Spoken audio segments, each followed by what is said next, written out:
I got the horse right here. The name is Paul. Hello, racing fans, and welcome back to another edition of Handicappers Corner, brought to you by the Derby Bar and Grill. I'm Mike Heads, and we're Drew Forster. We're going to go through the Friday night races, yes. August the 19th. We do have 7 races on the Friday night program.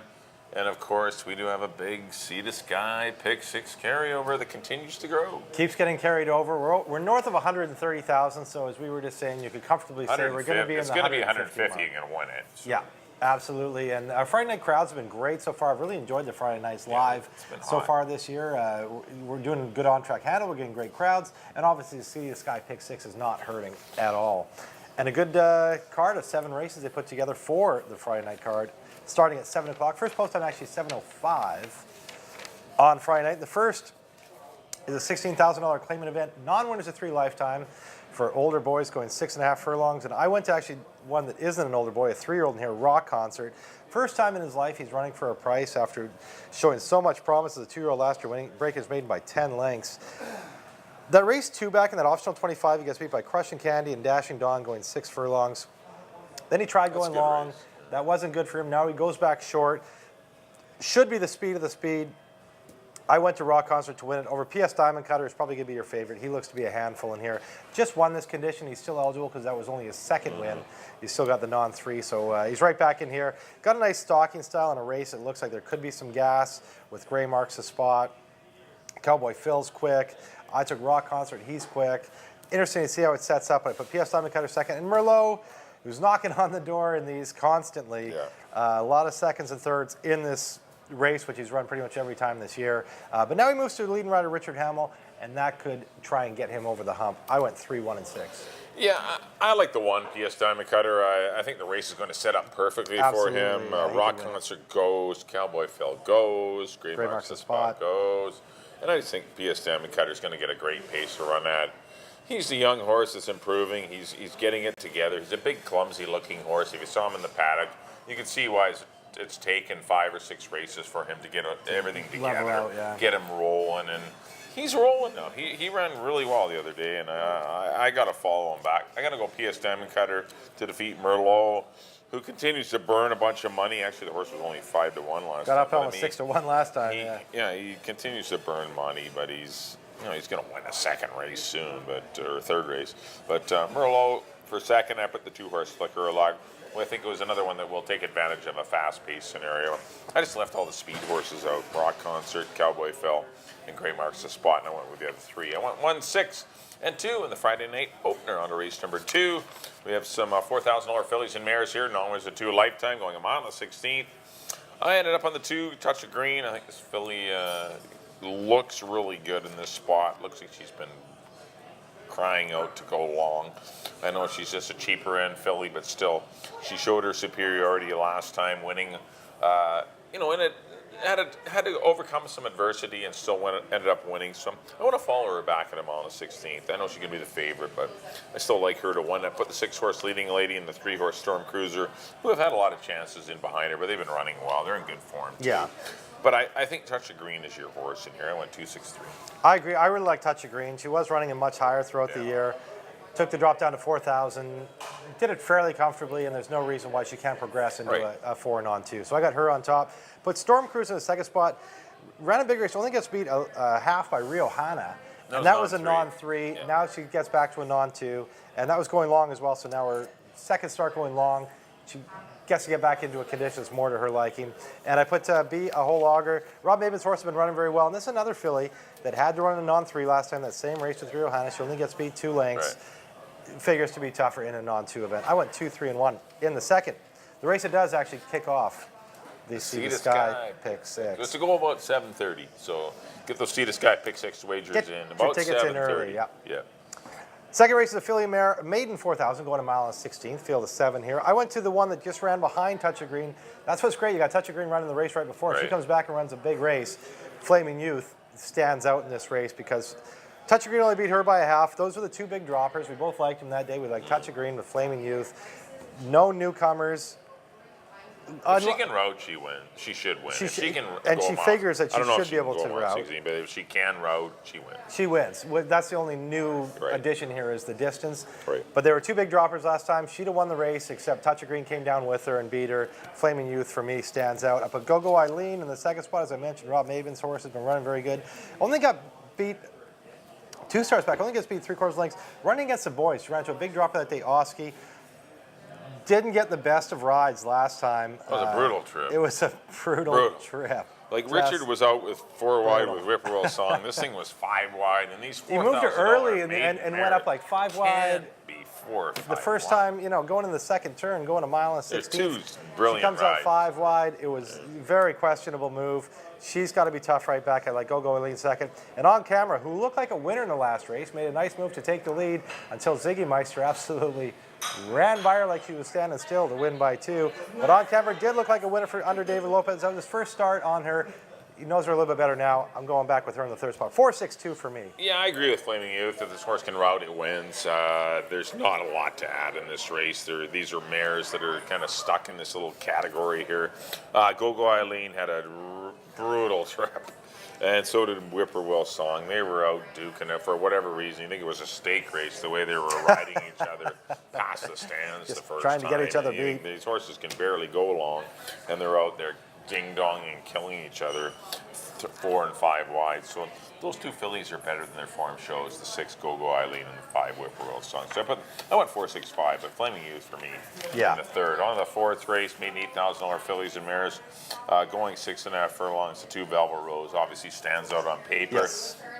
The winner, the one that beat her last time, Princess El Prado, shows up in a stake race on Monday in the Hong Kong Jockey Club, the prep for the BC Oaks. But Velvet Rose, I thought a pretty good effort considering she got challenged the whole race. Still fought on gamely. I like her to win it. I think she's a standout, probably the best bet of the day. Yeah. Over to defeat the 4 Finalities Matters, who ran a good race last time in the 6 being fast for third. 2-4-6. I don't have a lot to add. I got the same horses. Velvet Rose only gets beat 3/4 Velvet lengths, Rose, as you of course. mentioned. There's Princess no of Prada. speed to go with her. It's like she's going to get things. She was unlucky to get beat by Princess of she Prada got last chased time. hard. And that was for twice the price. Now she's in for 8. It's all Velvet Rose. I put Free and Fast in the second spot. She comes out of the same race as Velvet Rose. And Finality Matters in the third spot. A good race behind the gray one in her last start. But those, I got the same horses. 2-6-4 for me in the fourth. On to the fifth. Endurance race, 1 mile and an 1/8. 4 pages of them. 4 pages of them. Optional 5,000 for older horses. 12 of them. We got a full field of 12 here, and I went down to the inside of the 3-horse Bluegrass Pride. He's proven at the distance. I thought a very good race last time. Going a mile 16th and an optional 8, which was much tougher. Didn't get beat far by Step Up for the Money. Gets beat half a length by Step Up for the Money, who comes back to win on BC Cup Day in the marathon race. So I do like Bluegrass Pride. I like the fact Dennis Arrojo is riding very well right now. Sticks with him for leading trainer Mike Anderson. I put Mark in the second spot. He ran second to Step Up for the Money in that endurance race. We know he can go this far. Hamill rode him last time, and he sticks with him again for Barb Heads. I got him in the second spot. And I threw Gamby in for my wild card in the third spot. He's just been running good all year. He's a cool old horse. He can go this far. Why not? I think Gamby's just a cool old horse. I throw him in the third spot. I went 3-4-9. Yeah, I got the same top 2. I agree with Bluegrass Pride. That was a big effort last time behind Citron Kid. This horse did battle on the head end and did a lot of good running and fought on well right to the end. Mark got a good trip last time, ran on to be second, but he's in against easier. This is soft. You know, it's hopefully the mile and 8, the cut back to a mile and 8 will help him, but he still needs, he needs to win a race. He hasn't won a race in a couple of years. And the one horse Distillery I put in for third. Yeah, I could see him. Just because this horse won a race and needed to win a race. He's kind of like Mark. Once they win a race, maybe they can maybe he could definitely move forward. a bit forward. But Distillery got a nice win last time. Was pretty game. And Romario Saunders rides for Rob Kilker. So I think you need 3 horses in here. I want 3, 4, and 1 in the first leg of the $5,000 starter series for the older geldings. On to race number 6, fillies and mares here, $4,000 claimers. These are non-winners of 3 lifetime, going 6.5 furlongs. And I ended up on the 1-horse Moonride. I think this is a good little spot for this horse. Or should be pretty dangerous, sitting in behind the speed. I thought it was 1, 3, and 4. I put Rachel Run and Catch and Fire in as well. Actually, this is non-winners of 4. But Moonride, Rachel Run, and Catch and Fire to me are really interchangeable. I think those 3 horses, as long as they don't beat each other up too much on the head end, would likely be your triactor. I went Moonride on top of Rachel Run, and I put Catch and Fire in for third. But Rachel Run coming in off that route race, getting back sprinting, that'll help. Catch and Fire, nice confidence boost last time. And Moonride is get back in sprinting as well. She's a much better sprinter. I went 1, 3, 4. I got similar horses. I went Moonride on top. She wins her non-3 comfortably. Comes back into this non-4, same category as this, only gets speed of length. Then she went that 62.50, which is much tougher. Now she's back into it. It doesn't seem like that much of a jump, but it's a big jump. Now she's back into the straight non-4. She's got to be tough. I got her on top. I put CA missing the second spot. John Snow going great guns lately. Been run over the slop the last 2 times. Only got speed of length in a quarter last time, and I think she's heating up, and John Snow's barn's been doing very well. And I put Rachel Run in the third spot. She's getting out of those starter races in the 62.50s, and as you mentioned, she's going from a mile 16th back to a sprint. I got her in the third spot. I went 1, 6, and 3 in the 6. On to the nightcap. Got my form turned around here. Older geldings. Older geldings, the non-winners of the year or non-4 lifetime, going 6.5 furlongs. Field of 7, and the 7 is the dangerous one. Actually, sorry, there's a field of 8, and I landed on the 7 here. Richter Red. Been a very nice horse, a $16,000, $25,000 category throughout his career. Just got speed of neck by Uncle Willard, his first start of the year for 25. Now he shows up for 4,000. Amadeo Perez sticks with him. I don't know. I mean, he looks like on paper like he should win. He wins or he runs last. I mean, basically, he's one of those kind of horses. If he's not good enough to continue to run, because he is dropping, his alarm bells are going off on. He's taking a big drop to the down to the $4,000 level. So, I mean, he looks like he should absolutely win this, but is it going to be a single for me in a pick 4? Probably not. I would go with somebody else to back him up. And one of the horses I've gone to is Mr. Candy.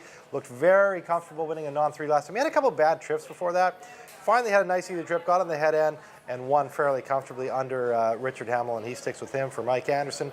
And I put Briarton County for Robbie Anderson in the third spot. He's just a cool old horse. He's always knocking on the door, and he will win one of these days. Yeah.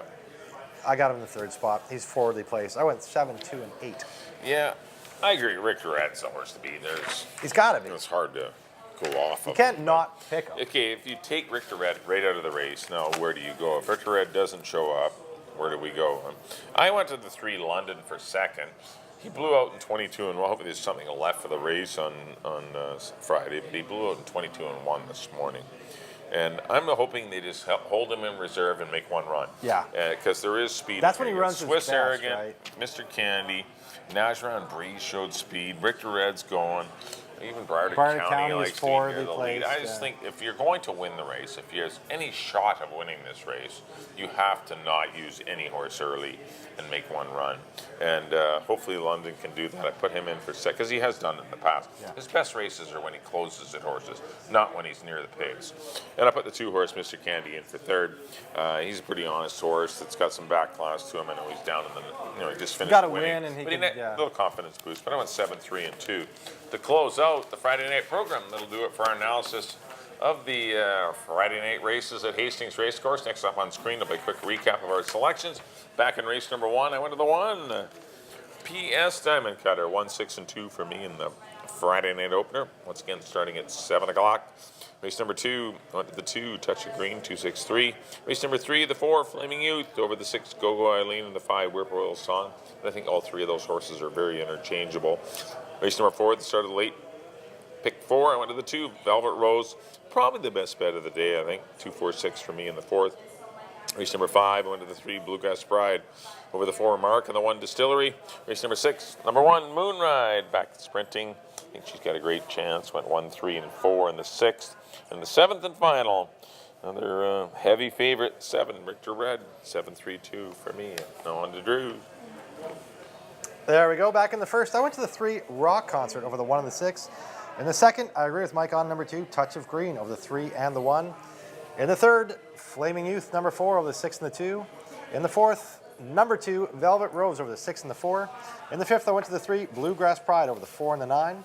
In the 6th, I went to the 1, Moonride, over the 6 and the 3. And in the nightcap, Number 7, Richter Red over the 2 and the 8. All right, thanks everyone for tuning in. Hopefully you enjoyed the Friday night edition of Handicappers Corner. Just a quick reminder that racing resumes on Monday. At 5 o'clock. It's a 5 o'clock post. 5 o'clock for... Yeah, because it does say on our calendars that it was 4 o'clock. It is a 5 Apparently it's 5 o'clock post for our 7-race program on Monday evening. So do come on out on Monday evening. The Peony is closed on Monday, so that's helping with the parking nice and easy deal. to park and everything, That's helping with the parking deal because the Peony obviously doesn't run on or they don't open on Mondays. But 7 races on the Friday night, starting at 7 o'clock this Friday. Next live card. After that, Monday at 5. On behalf of Drew, thanks everyone for tuning in. Hopefully you enjoyed our analysis of the program. Hopefully you have a great Friday night. We'll see you next time here on Handicappers Corner at the Derby Bar and Grill.